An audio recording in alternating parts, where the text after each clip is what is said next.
Hey YouTube, how's it going? Well, welcome back. Okay, in this video, I want to present a question to you guys. Mm, and I'll give you my thoughts about this particular question. Right? Do you think that light-skinned and biracial people use dark-skinned people to solidify their blackness? One way or the other. Like for instance, dating, but also even not even dating, maybe just like friends as well. Some people, I think, may use their friends. Other people may use their like spouse or lover to solidify their blackness, and others oftentimes use their families to their families to solidify their blackness, particularly their dark skinned family members, right? So, as you can see, me personally, I do think that that is a factor, and that's at play, whether it's consciously or subconsciously. I think. Um, but the another question is, if it is at play, right? Is that a bad thing? Should dark skinned people be offended by that if they feel like this light skinned person is using me to like solidify their blackness and to show how down they are and etc. etc. Right? You guys know what's up. And I'll give you my answer to that. Um, Although it's not really my question to answer, but I'm going to just give you my take on it anyway, though. All right.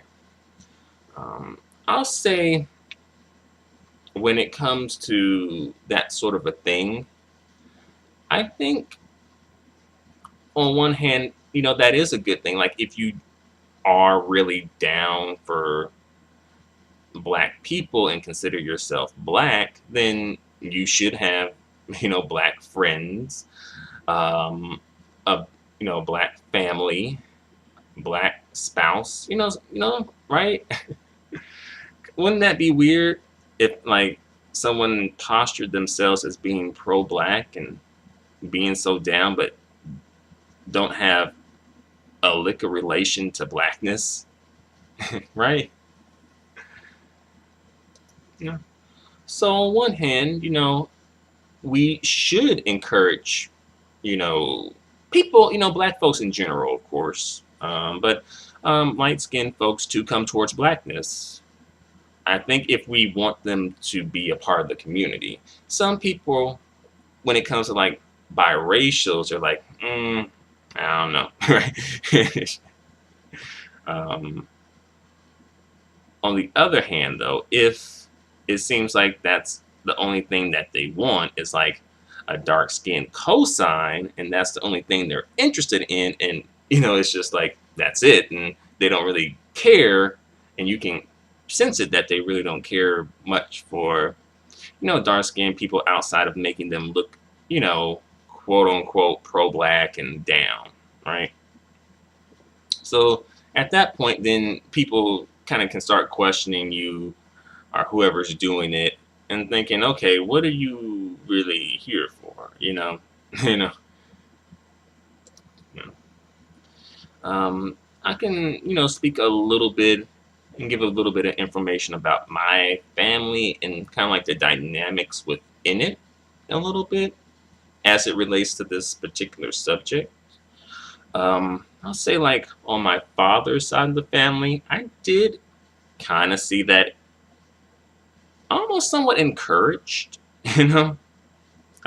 My father is like one of four brothers, right? And he and his brothers are like, extremely light skinned, really like, pretty much like extremely light skinned, white passing in some cases. Um, so, the neighborhood that my father's family lived in was a majority black neighborhood, right? So they were most likely like, the light skinned family down the block, right? um, and I think that may have had an influence on my father and two out of three of his brothers, just because of the women that they pursued and, married and had children with. One brother didn't. He actually did not have children with black women.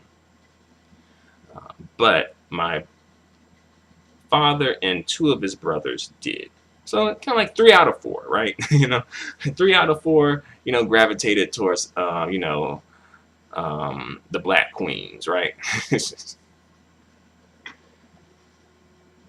You um, when it comes to um, my cousins are kind of like mm, a bit all over the place, really.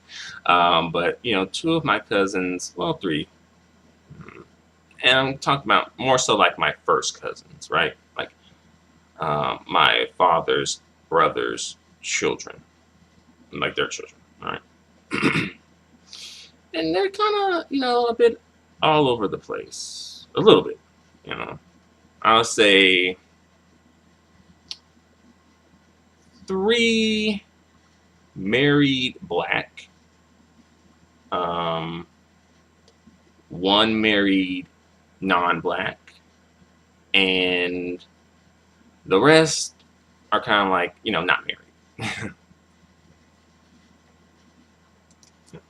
And I think this traces back to what Dr. Yaba Blay said in regards to how colorism affects light-skinned people, which is it kind of gives light-skinned people identity issues. Yeah.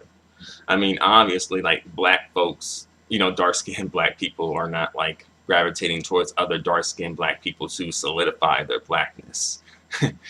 It's like, they pretty much like know they black, right? you know, so it's nothing to really solidify when it comes to dark-skinned people because it's like, well, duh, like of course we black. Who said we weren't black, right? But I think when it comes to lighter skinned black people, and I'll include biracial people in there, who want to be identified as black, right? Um, I think it kind of affects, the light skinned and biracial folks a little differently. And I think it's because of being somewhat kind of like non-black adjacent, kind of like on the fence. Because oftentimes when like light skinned and or biracial people marry outside the community, to an extent, it's like there goes the blackness. There goes like pretty much all the visible blackness, right? I mean, heck, look at like some of these folks in the media, like Tori Kelly, Halsey, right? Um, Mariah Carey, Vin Diesel, The Rock, Maya Rudolph, Rashida Jones. Like, you can't go too far away from blackness. A lot of people think they can get away with that and still maintain blackness, but it don't work like that. It really does not work like that. Some people feel like the one drop theory, well, one drop rule. I think Halle Berry referred to it as a theory at one point when she was like saying like, "Oh, my daughter Nala is black," even though mama's biracial and she got a white daddy, but she black, right? You know, and that's something else to think about too. Like Paula Patton, Halle Berry, and a lot more, some more, right? They kind of want to claim blackness on one hand, but they didn't like perpetuate blackness in their marriages or unions, right? Soledad O'Brien is another one, right? Who be swearing up and down that she a black woman, right? But it's like, well, you went with a white man. So to an extent, it's like you're kind of like making a choice. I think when it comes to the lighter skinned people, like who they get with is somewhat a reflection of like their identity, their racial identity in a way, and almost kind of like they're choosing a side, you know. Surprisingly, Mariah Carey, you know, she chose a black side. I guess maybe, I don't know. On one hand, it's like, hey, that's what's up, but on the other hand, it's like, well, was that the only dude, Nick Cannon? Was like he the only dude that would tolerate Mariah Carey enough to get her pregnant, like marry her and get her pregnant? Maybe, maybe. But also another thing I want to mention, a bit off topic, but I'll bring it up since I just brought it up. Mariah Carey and Nick Cannon's children, right? Do you consider those children to be biracial? I mean, if you were to look at them and just see them, you know, out and about, you know, in your day-to-day life, the way that they look like they would be like directly biracial, right? You wouldn't think that they have like a white passing mom, right? But yeah, that's just a question I want to pose out there.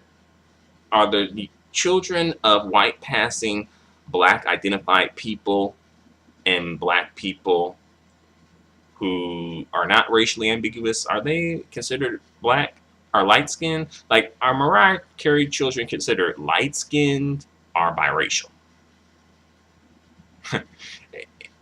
That's a little tricky.